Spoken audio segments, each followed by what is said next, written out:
Hi pilots, what we're dealing with today is the F4U Corsair made by Dynam, which, as it says on the box, high quality products, and I have to say it is, apart from a couple of tiny little things which I'll tell you about. The wingspan is 1250 millimeters and the fuselage length is 1066 millimeters. It's made with EPO foam. It's got plastic reinforcements on the wings. There's carbon fibre running through, well, every part of it almost, from the vertical stabiliser, the horizontal stabiliser, obviously the wings. It's a very well put together, very well made plane.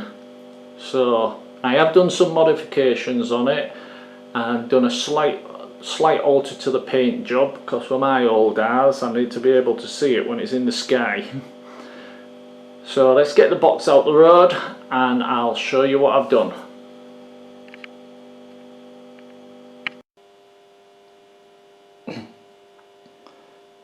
Well, you'll notice the first change straight away. I painted the cowl yellow and the tips of the wings and also the vertical stabiliser. The only reason why I've done this is, as I said previously, it's so I can see it when it's in the sky.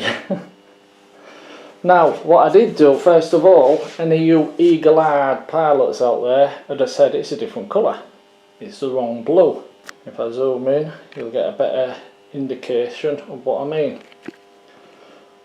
Well, I haven't painted the entire bodywork. I found it was a bit rough to the touch, and the slightest bump or bang it would scratch very easily. So I took a crystal clear gloss varnish spray, sprayed it all over, and it darkens up the colour slightly, which in my opinion makes it slightly more realistic. No doubt there'll be a comment saying I don't agree, but also it gives it a protection, a smoother finish. It's not as rough. Anyone who's owned one of these will know you touch it and it's rough, but now it's a nice smooth finish with the crystal clear varnish. I've added under the cowl 47 grams of lead just to counterbalance. Now, a couple of little tips. When it comes, the servo horns and the servos themselves, obviously, on the wings are all connected up. Check them. Make sure they're screwed in nice and tight. One of my servos was a little, well, the servos are glued in, but one was a little bit loose. I had to put a bit more epoxy resin on it. Also, the servo horns weren't screwed in all the way. There was a bit slack, so I had to screw them in the rest of the way and then cut them down. I don't know if you'll see that. Well, you should. There was more. I've left it to show you. The more stuck out like that once you've screwed them down all the way. They need trimming out as well, but I just haven't done that yet. I left them just to show you. But when it arrives, the retracts are all connected up for you.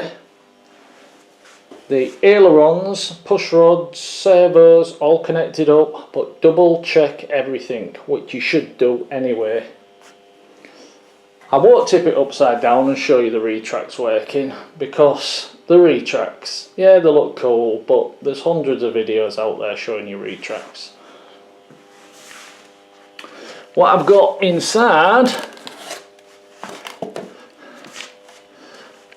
the dreaded ESS air system, sound system.